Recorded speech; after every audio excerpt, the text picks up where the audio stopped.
예, 오늘 민수기 11장, 12장 말씀입니다. 본문을 같이 읽겠습니다. 같이 읽겠습니다. 여호와께서 들으시기에 백성이 악한 말로 원망하매 여호와께서 들으시고 진노하사 여호와의 불을 그들 중에 붙여서 진영 끝을 사르게 하시매 백성이 모세에게 부르짖음으로 모세가 여호와께 기도하니 불이 꺼졌더라. 모세가 구스 여자를 취하였더니 그 구스 여자를 취하였으므로 미리암과 아론이 모세를 비방하니라. 아멘.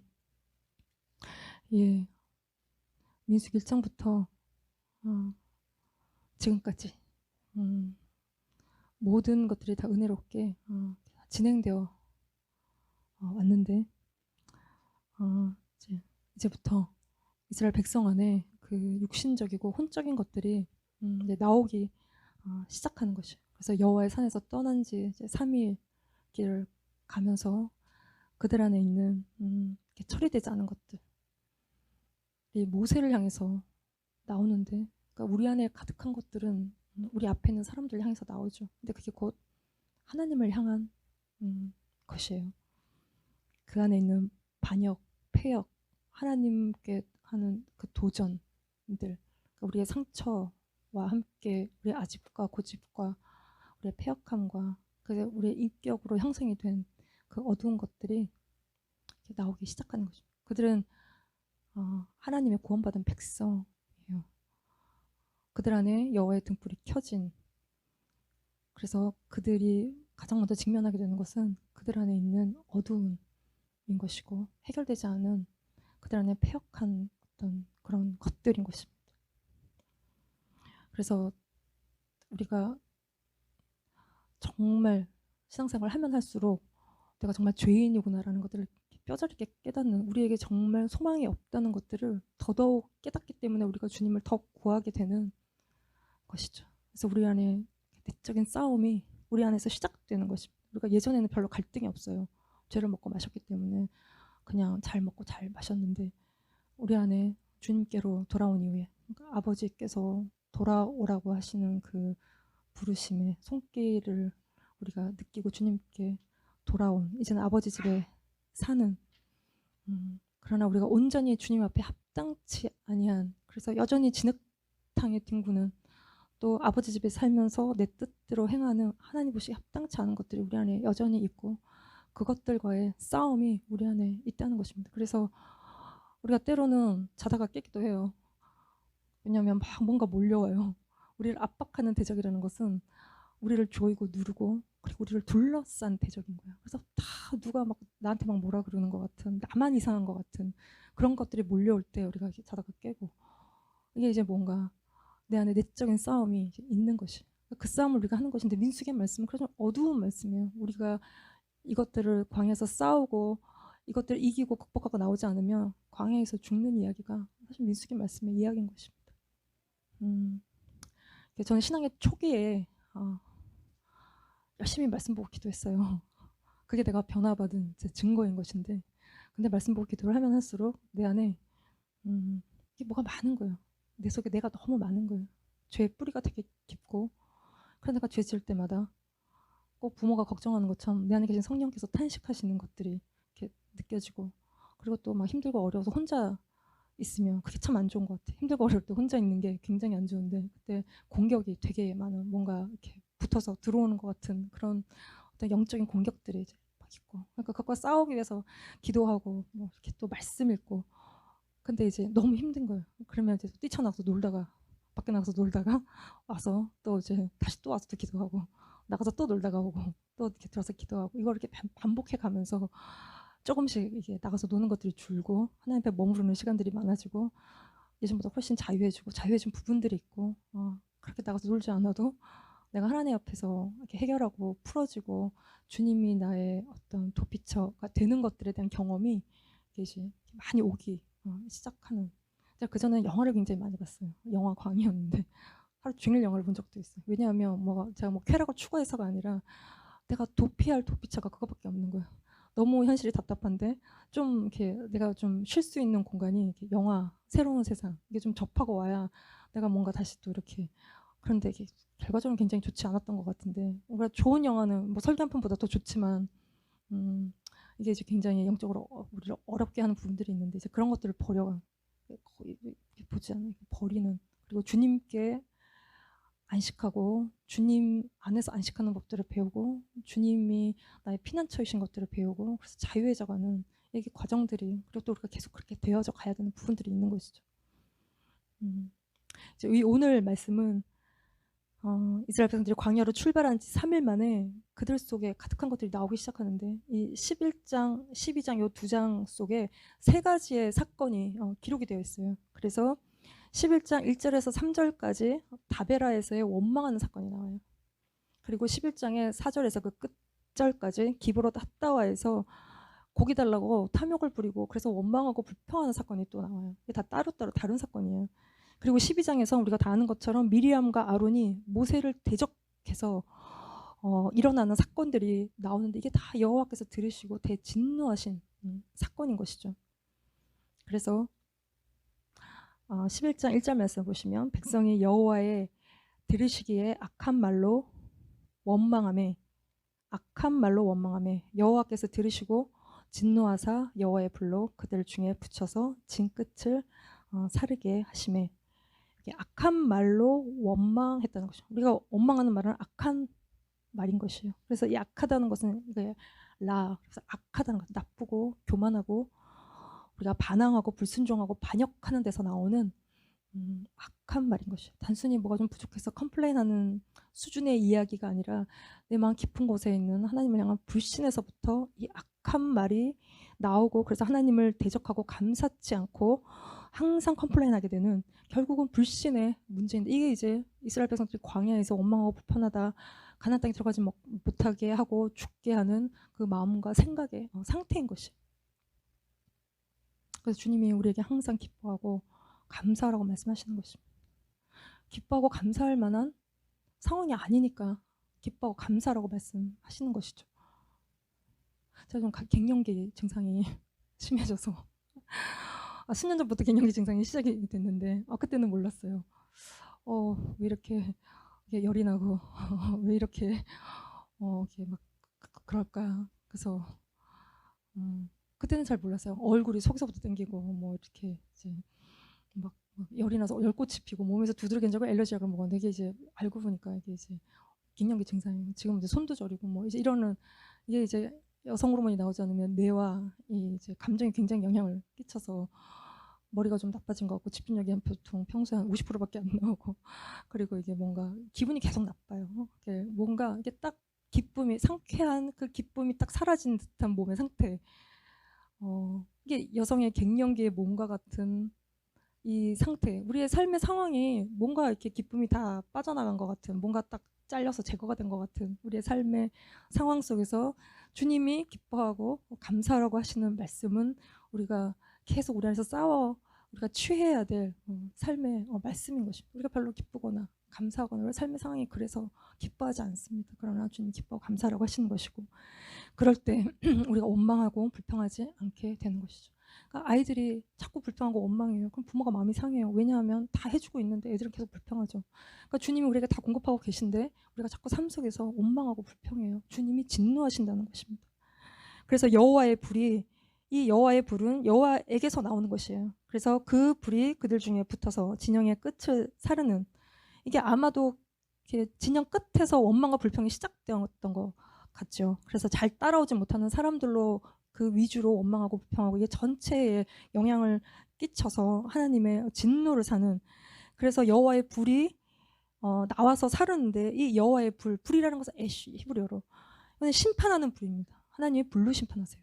소돔과 고모라를 불로 심판하셨고 나답과 아비후를 불로 심판하셨고, 뒤에 고라를 따랐던 250명을 불로 사르시고, 마지막 때 주님이 불로 심판하시고, 그래서 맹렬한 그 불로 나와서 우리 불순종하는 자들을 하나님이 심판하세요. 그리고 또 이 불은 우리의 불순물을 다 태우는, 그래서 우리를 깨끗게 하는 consuming fire, 다 태워 소멸케 하는 여호와의 불인 것입니다. 그래서 우리를 깨끗게 정결하게 우리를 연단하는 불인 것이에요.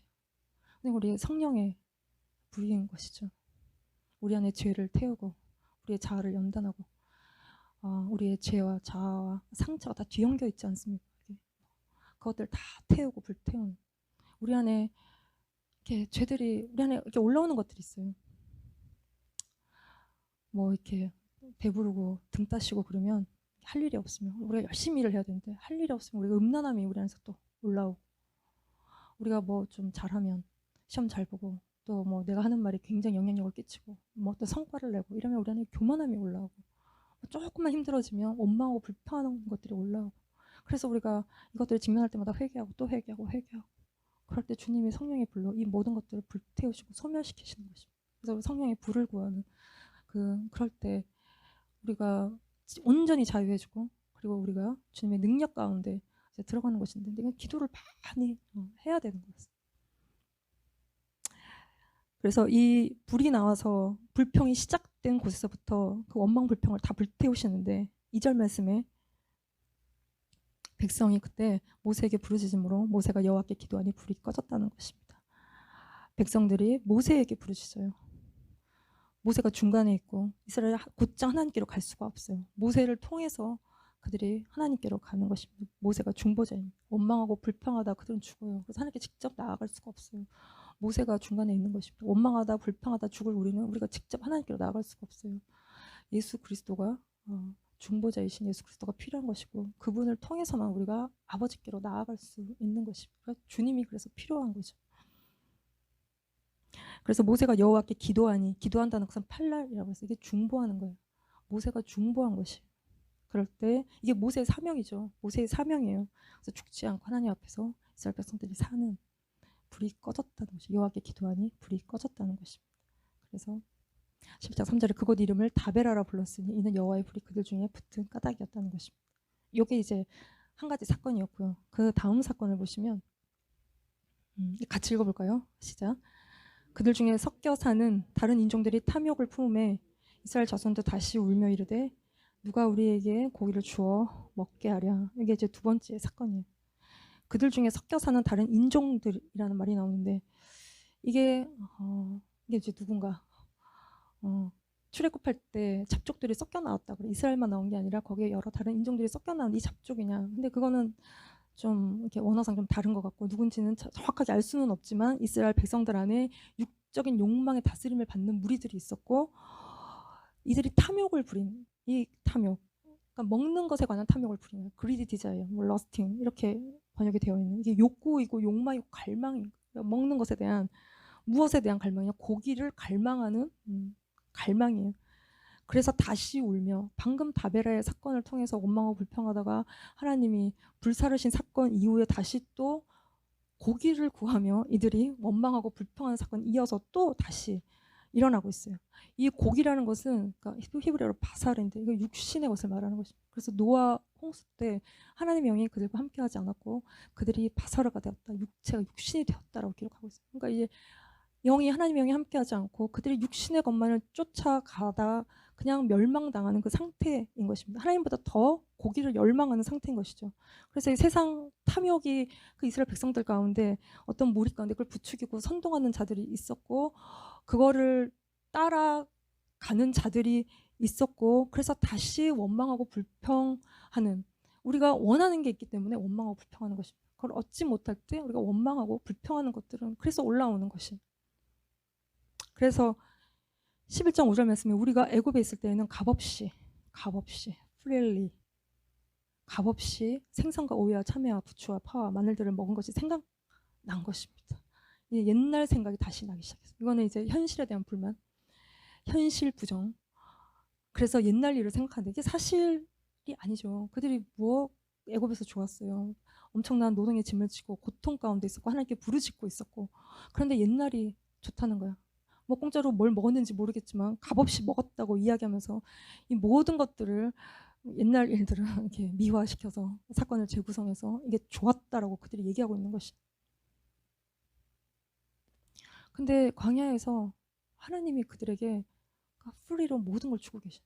정말 거저 주시는 분은 하나님이시고, 애굽에서 그들이 거저 먹은 것이 아무것도 없다는 것입니다.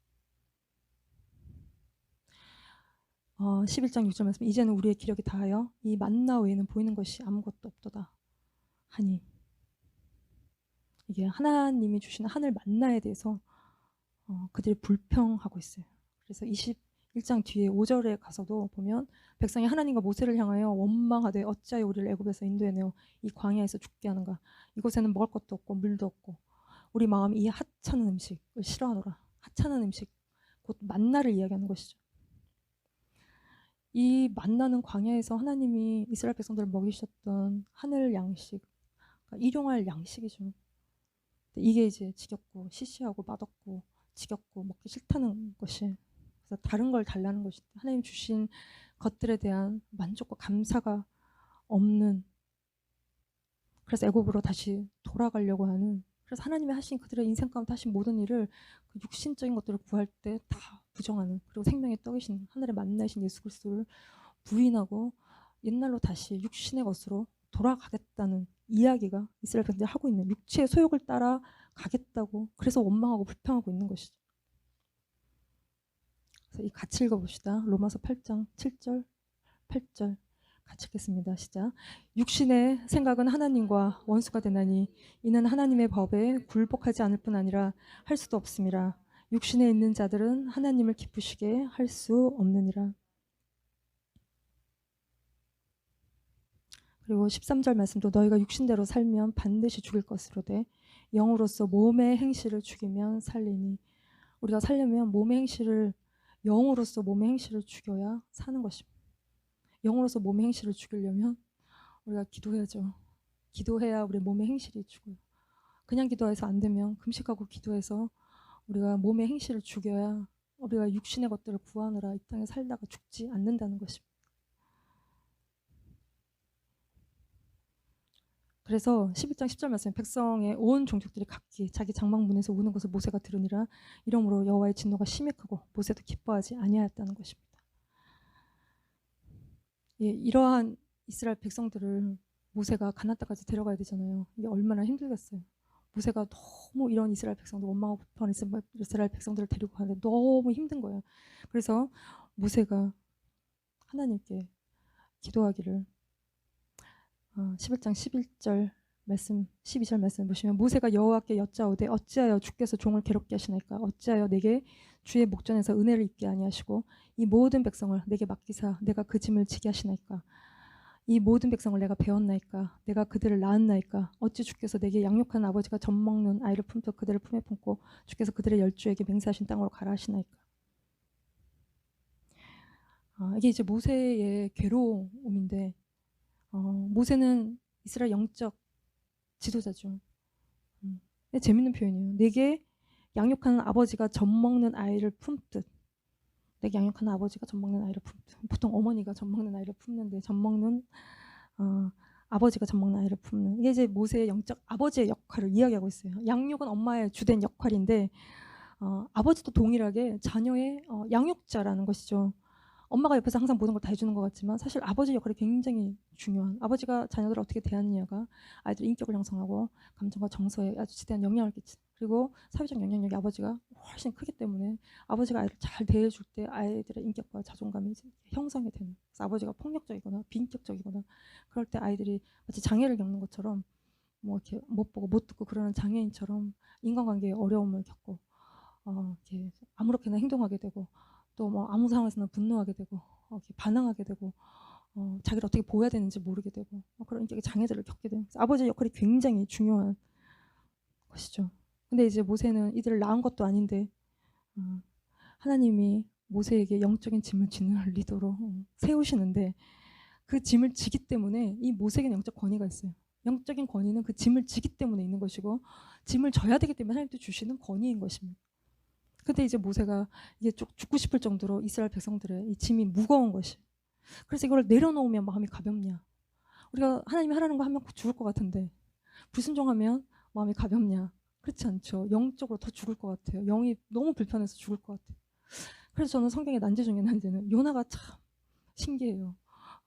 이게 좀 이렇게 너무 수준이 없으시잖아요. 선지자신데, 하나님이 부르신 선지자신데 이렇게 가라 그러는데 반대로 가서 배 밑에서 잠자고 있는 요나가 이해가 되다가 말다가 하는 그 수준, 이게 하나님 부르신 선지자지만 영적으로 잠이 들면 이제 그런 상태가 이제 될 수 있는 것들을 우리가 이제 깨닫게 하는.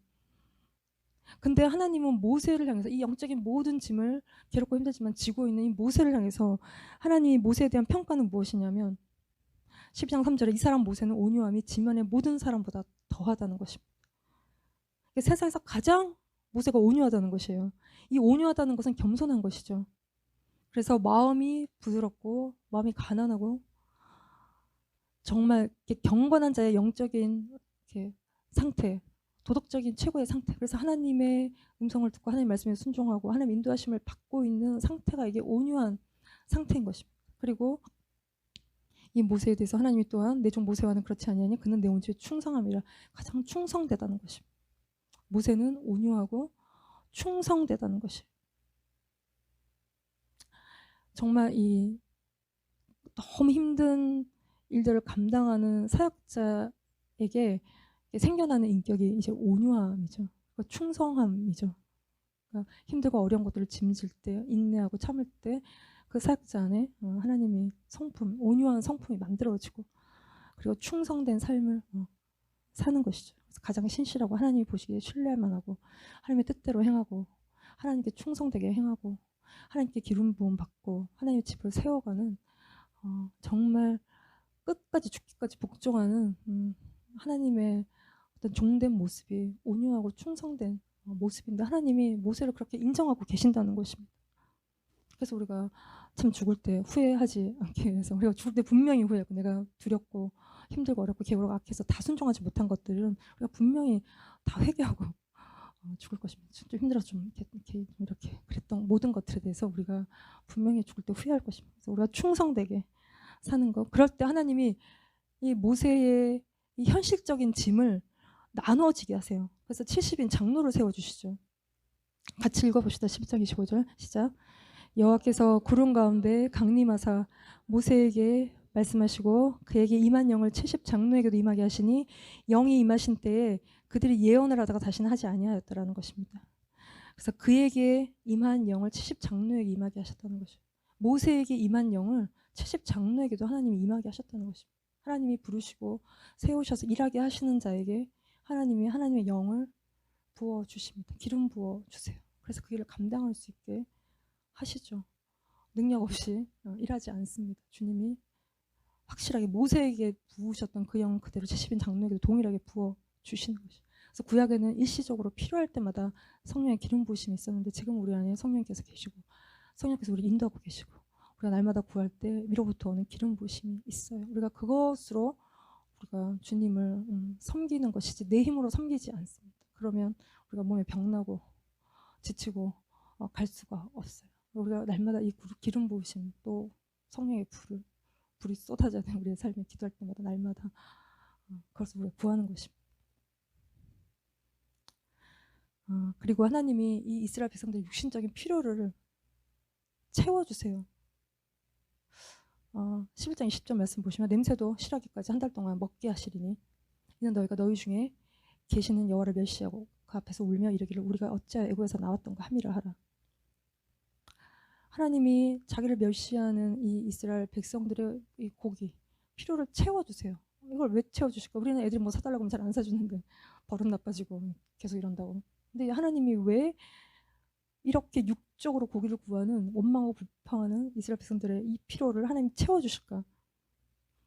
그러니까 우리가 하나님 주시는 고기 먹는다고 야, 내 인생에 축복받은 것이냐? 우리가 영적인 삶을 살면서도 우리가 육신적인 고기를 계속 구할 수 있다는 것입니다. 그래서 우리가 우리의 삶에 주신 고기 덩어리를 세는 게 인생의 낙일 수 있어요. 내 고기 덩어리 몇 개인지를 세고 그게 축복받은 증거로 삼고 고기 덩어리 별로 없으면 막 좌절하고 막 저주받은 것 같고 대부분의 사람들이 그렇게 생각하고 있고 크리스찬들도 다 그렇게 생각하고 있고 그러니까 원망하고 불평하는 거예요. 끝없이. 내 인생에 왜 고기가 요거밖에 안 되는지 저 사람은 저렇게 만데 난 요거밖에 안 되는지 그거를 계속 세고 있어요. 그래서 우리가 원망하고 불평하는 것이.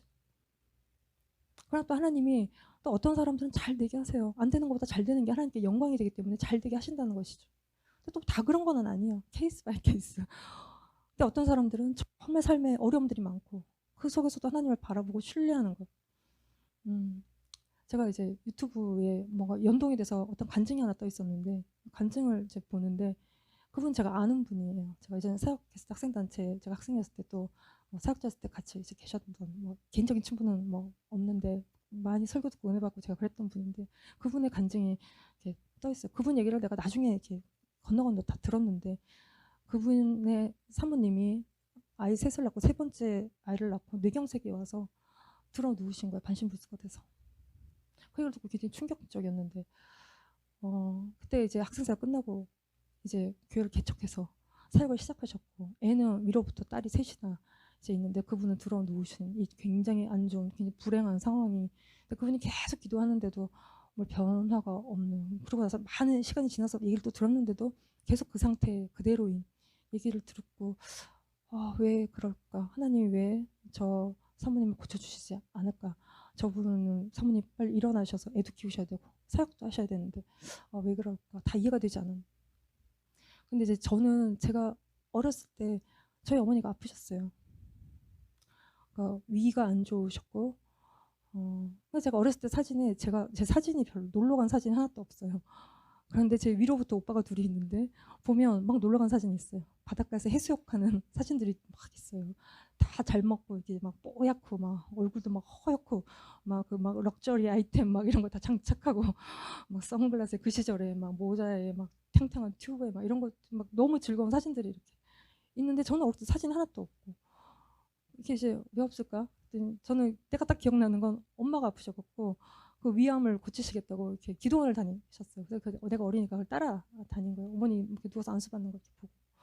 근데 누가 일주일 금식하고 기도하면 하나님 치유해 주실 거라고 그래서 어머니가 금식하고 기도하시면 치유를 받으셨어요. 그때 막 얼굴이 반쪽이 되고 주변에서 다 죽는다 그랬는데 사셨어요. 치유해 주셨어요. 다행이죠. 안 그랬으면 제가 엄마도 없이 얼마나 이렇게 여자애가 남자들 사이에서 사납고 무서운 여자로 컸겠어요. 그래서 어머니가 그러고 나서 막 이제는 살면서 만두국도 끓여주시고 뭐 막 내에게 해줄 수 있는 것들 다 해주시니까 이게 안정되게 크는. 그러니까 저분도 저렇게 해주셔야 되는데 왜 나보다 더 절박하신 것 같은데 왜 안 고쳐주실까? 그러면서 내가 최근에 다시 그분이 그러고 나서 자기 인생에 이 모든 상황을 정리하면서 책을 쓰시고 그게 좀 더 알려주시고 간증하시고 그런 것들이 좀 이렇게 알려져서 영상을 짧은 영상인데 제가 이렇게 보면서 그분이 그냥 그게 삶이 그냥 메시지인 것입니다. 그러는 중에도 하나님이 그분에게 물으신 질문이 넌 그럼에도 불구하고 나를 사랑하고 신뢰하느냐 그게 그분의 인생의 질문인 거예요. 그래서 너무 와이프의 똥을 좀 다 받아내고 뭐 애 키우고 그러고서 또 설교하러 가고 이러는데 그 삶이 너무 지치고 고달파서 정말 죽을 것 같을 때 가서 설교할 때 그 말씀에 모든 아이들이 은혜를 받고 사람들이 이제 은혜를 받고 세상에 잘 되는 사람은 몇 프로인데 다 대부분 대충 살고 아니면은 다 좌절을 경험하고 힘들고 어렵고 그러면서 하나님은 왜 이렇게 나한테 하시는 거예요? 하나님 떠나고 하나님 없다 그러고 그렇게 사는 그 삶 속에 이분보다 더 불행하기도 쉽지 않을 텐데 그가 하나님을 그럼에도 불구하고 사랑하고 있고 신뢰하고 있고 주님을 바라보고 있는 것이 그 모든 좌절한 사람들에게 메시지가 되고 있고 하나님 그렇게 그분을 그렇게 사용하시는 거예요. 잘 돼야 되는데 우리 좀 잘 돼야 내롭잖아요. 근데 이제 그분의 인생이 너무 그 봤더니 그분이 머리도 까맣고 이렇게 단단하시고 그러신데 이제는 좀 너무 고생을 하셨는지 희끗희끗하신 거예요. 그리고 추레하고 예수님 닮은 그리고 그분의 고백은 자기가 뭐 대단한 사역을 하는 것보다 집에 누워있는 자기 와이프의 똥오줌을 받아내고 이러는 것이 내가 주님을 섬기는 거라고 깨닫고 계시는 그래서 되게 겸손한 모습으로 계시는 그러니까 우리가 뭘 구하고 사냐는 것이죠. 우리가 만나를 먹고 하나님 주시는 만나를 먹고 광야길에 하나님과 동행하는 거 이게 이제 우리 삶의 축복이라는 것입니다. 32절 말씀에 백성이 일어나서 하나님이 그래서 그들에게 메추라기를 주세요. 그날 종일 종야와 그 이튿날 종일토록 메추라기를 모으니 적게 모은 자도 10호멜이라 그들이 자기들을 위하여 진영 사면에 이걸 펴두었다는 것입니다. 33절 말씀 고기가 아직 이 사이에 있어 씹히기도 전에 여호와께서 백성에게 대하여 진노하사 심히 큰 재앙으로 치셨다는 것입니다. 이게 육신대로 살면 반드시 죽는다는 것을 보여주시는 말씀이에요. 우리가 하나님 뭘 안 주셔서 우리의 인생이 가난하고 막 거지같이 사는 것 같고 그런 게 아니에요. 육신에서 올라오는 것들을 우리가 구하고 없으면 원망하고 불평하고 폐역함 때문에 우리가 그것 때문에 정말 죽는다는 것입니다. 그래서 우리가 뭐가 있다고 좋아하고 뭐가 없다고 슬퍼하고 그럴 일이 아니라는 것이. 그래서 시편 106편 14절 말씀에 광야에서 욕심을 크게 내며 사막에서 하나님을 시험하였도다. 그러므로 여호와께서는 그들이 요구한 것을 그들에게 주셨을지라도 그들의 영혼은 쇠약하게 하셨다는 것입니다. 세상의 욕심으로 구하는 것들, 그것이 그들의 영혼을, 소울을 약하게 만드는. 그러니까 우리가 육적인 것들을 내려놓으면 우리의 영이 살고, 우리의 영이 살면 우리의 혼이 그거에 다스림을 받게 되어 있는 것입니다. 우리가 무슨 세상의 고기를 구하는가? 나는 어떤 고기를 구하고 사는가? 돈이냐, 명예냐, 아니면 자식 막 좋은 대학 가서 야 SM 이렇게 써야 돼, 막 이런 거 막 전파하기를 원하는가? 우리가 원하는 세상 고기가 뭐냐는 것이죠. 이걸 내려놔야 내 삶의 원망과 불평이 딱 끊어지게 돼. 내가 원하는 게 있어서 원망하고 불평하는 거야. 그거대로 되지 않으니까 내 삶의 원망과 불평이 끝없이 올라오는 것입니다. 이거를 내려놓는 것입니다. 예. 이제 마지막으로, 그리고 나서 한 가지 사건이 12장에 일어나는데 같이 읽읍시다. 모세가 구스 여자를 취하였더니 그 구스 여자를 취하였으므로 미리암과 아론이 모세를 비방하였다는 것입니다. 이 모세가 취한 구스 여자가 누구냐? 이게 원래 와이프였던 십보라냐?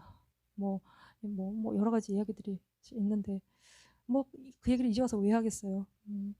그래서 후처, 십보라가 죽고 그 후처의 이제 구스 여자면 이디오피아 여자였을 거라는 얘기가 그냥 전반적인 얘기 맞다고 생각하고, 근데 이 구스 여자가 누구인지가 중요한 게 아니라 이게 모세를 비방하는 미리암이 누구냐는 것이죠. 미리암은 누구예요? 모세 누나. 모세가 이제 갈대 상자에 동동 떠내려갈 때 다 아기들을 죽이는 그때 이 아기가 어디로 가는지를 살피고 이집트 공주에게 연결시키고 어머니를 연결시키고, 한마디로 모세가 이집트 왕자가 되도록 지대한 영향을 끼친 게 미리암이죠. 위대한 여자 선지자예요. 하나님의 말씀을 대변하는 대단한 여자분이신 미리암.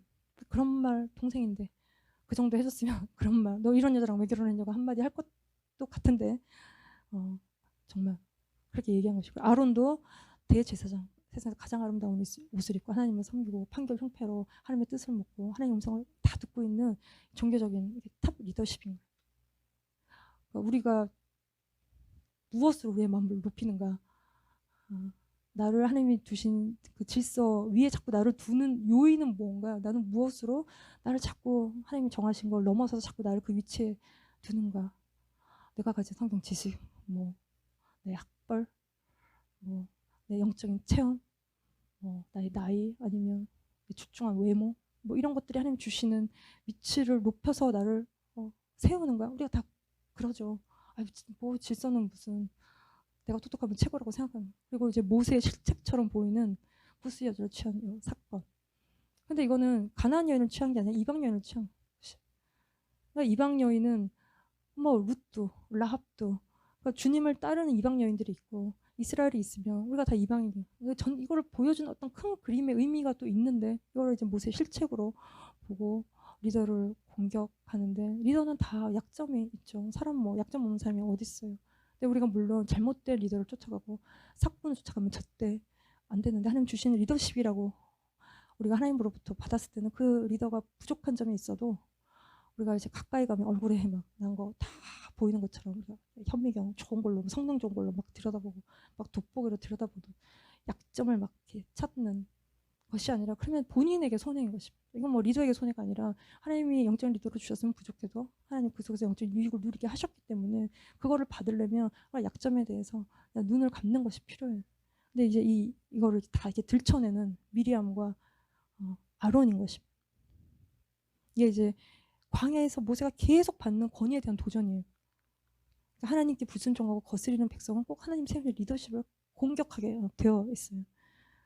그래서 미리암이 문둥병에 걸리는데 하나님도 보호하십니다. 너네들은 꿈과 환상을 보지만 하나님, 난 모세는 직접 본다. 보호하시고 지켜주시는데, 그리고 미리암은 문둥병으로 치시는데, 문둥병은 짜라트라고 해서 좁다는 뜻을 갖고 있어요. 좁게 보는 것이죠. 교만한 것은 자기 시각으로, 자기 생각으로 생각하고 판단하는 것이죠. 전체를 보고 균형 잡힌 생각을 하고 있는 것이 아니에요. 그냥 자격히 자기 생각, 자기 시각, 자기의 어떤 각도에서 보고 그렇다라고 생각하는 지극히 편협한, 그러니까 한마디로 알지도 못하면서 자꾸 얘기를 하는 것이죠. 그러다 보면 자기 위에 사람이 없고 다 자기 미친 것이고 꼭 가르치게 되어 있어요. 교만한 증상은 꼭 가르쳐요. 내가 가리키는 증상이 있다. 그러면 내가 교만한 것이에요.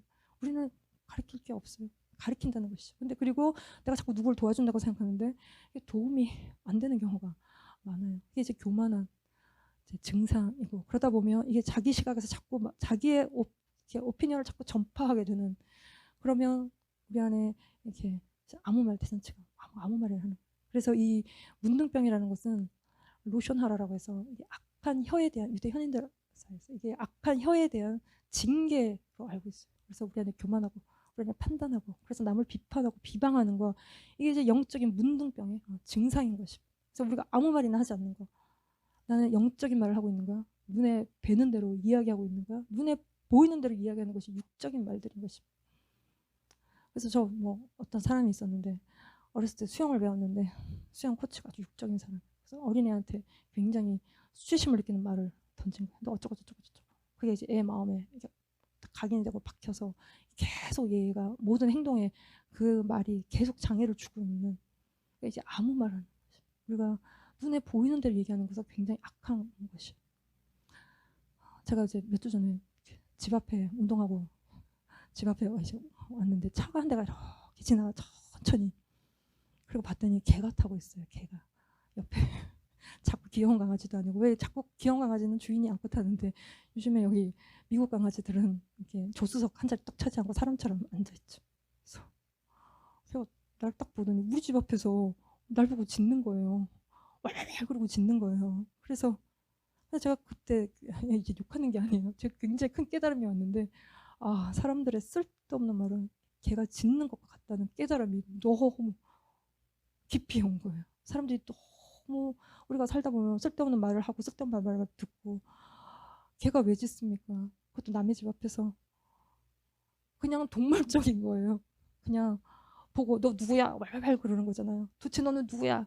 걔가 무슨 많은 생각을 하고 그냥 동물적 감각에 의해서 짖는 것이. 사람들의 말들이, 그런 말들이 너무 이제 많다는 것입니다. 근데 이제 우리가 또 들어야 될 말도 있어요. 근데 듣지 말아야 될 말이 있어요. 근데 우리는 거꾸로 하죠. 듣지 말아야 될 말들로 마음과 생각을 다 채우고 들어야 될 말이 들어갈 공간이 이제 없어요. 그러다 보면 나도 뭐 험한 말이 나오게 되는. 이게 이제 회개해야 될 지점인 거죠. 우리가 사람의 말에 사로잡히지 않으려면 우리가 정말 기도 많이 해서 하나님께 사로잡혀야 돼요. 안 그러면 사람의 말들이 우리를 굉장히 많이 지배하게 되고, 그거를 따라 우리가 이렇게 막 생각하고 행동하고 막 너무 괴롭고 힘들고 그렇다는 것입니다. 그래서 말은 우리 입술의 열매, 우리 마음의 열매, 우리가 생각한 대로 마음에 가득한 대로 말하게 되어 있어요. 내 안에 원망 불평이 많으면 원망 불평하는 말만 하게 되어 있고, 내 안에 교만과 판단이 많으면 비방하는 말을 끝없이 하게 되어 있고, 내 안에 원망이 많으면 계속 원망하게 돼요. 그래서 주님이 말씀으로 세상을 지으셨고, 그래서 우리의 말은 사람을 세우기도 하고 무너뜨리기도 하는, 그래서 우리가 세우는 말을 해야지 무너뜨리는 말을 해서 사람을 주저앉히면 안 된다는 것이. 이게 악한 말, 이게 이제 영적 문둥병인 것입니다. 그러니까 삼가 우리가 망령된 말을 하지 않는 것, 이게 이제 필요한 것입니다. 그게 다 우리가 자꾸 이런 말 저런 말 하는 거, 자꾸 자기 영향력을 나타내 보이는 거, 이런 말하고 저런 말하는 것에서 내 영향력을 끼치는 행동들인 것입니다. 그래서 이거는 회개와 또